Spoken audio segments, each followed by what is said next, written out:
விளையாட்டு திறமையாளர்கள் தமிழ்நாட்டுடைய எந்த மூல முடுக்கில் இருந்தாலும் அவங்களை கண்டுபிடிச்சு அவங்களை எல்லாம் சாதனையாக ஆக்குகின்ற அந்த முயற்சியில் இந்த அரசும் நம்முடைய முதலமைச்சர் அவர்களும் மிக தீவிரமாக ஈடுபட்டிருக்கோம். இது மாதிரியான திறமையாளர்களை கண்டறிய தான் முதலமைச்சர் கோப்பை விளையாட்டு போட்டிகளையும் வருஷம் நடத்துகிறோம். கடந்த 4 வருடங்களாக இதுவரைக்கும் இல்லாத அளவில் அதிக பேர் பார்ட்டிசிபேட் பண்ணுற ஒரு டோர்னமெண்ட்னா அது தமிழ்நாடு சீஃப் மினிஸ்டர்ஸ் ட்ரோஃபி. அதுவும் செங்கல்பட்டு மாவட்டம் மிக மிக முக்கியமான மாவட்டம், சிறப்புக்குரிய மாவட்டம். ஏன்னா ஒவ்வொரு வருஷமும் மெடல் டேலியில் நம்பர் 1st பிளேஸில் சென்னையும், நம்பர் 2nd பிளேஸில் நம்முடைய செங்கல்பட்டு மாவட்டமும் ஒவ்வொரு வருஷமும் அந்த சாதனையை படைச்சிட்டு வரீங்க.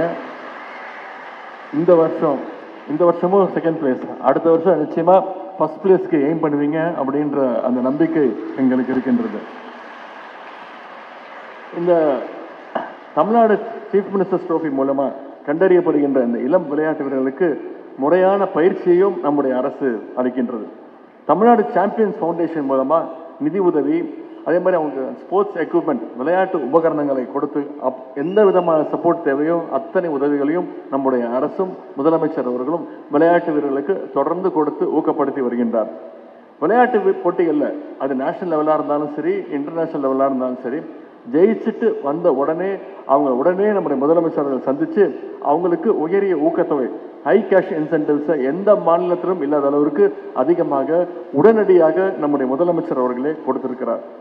தொடர்ந்து சாதனை படைக்கின்ற வீரர்களுக்கு 3% இடஒதுக்கீடு, 3% ரிசர்வேஷன் அடிப்படையில் இந்தியாவிலேயே எந்த மாநிலத்திலும் இல்லாத அளவுக்கு முதன்முறையாக அதிக அளவில் 3% ரிசர்வேஷனில் ஒவ்வொரு விளையாட்டு வீரர்களுக்கும் கவர்மெண்ட் ஜாப்ஸ், அரசு பணிகளையும் நம்முடைய முதலமைச்சர் அவர்கள் கொடுத்து வருகின்றார்.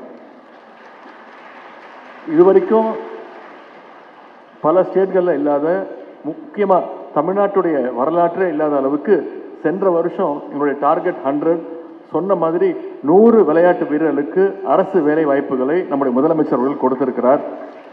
வருகின்ற ஆண்டும் முதலமைச்சர் அவர்கள் எங்களுடைய துறைக்கு ஒரு டார்கெட் கொடுத்திருக்கிறார். சென்ற ஆண்டு 100 பேர் கொடுத்திருக்கீங்களா, இந்த ஆண்டும் 100 விளையாட்டு வீரர்களுக்கு ஜாப் ஆஃபர்ஸ் கொடுக்கணும், கவர்மெண்ட் ஜாப் கொடுக்கணும் அப்படின்னு முதலமைச்சர் அவர்கள் அறிவுறுத்திருக்கிறார். அந்த பணியிலும் நம்முடைய துறை ஈடுபட்டிருக்கு.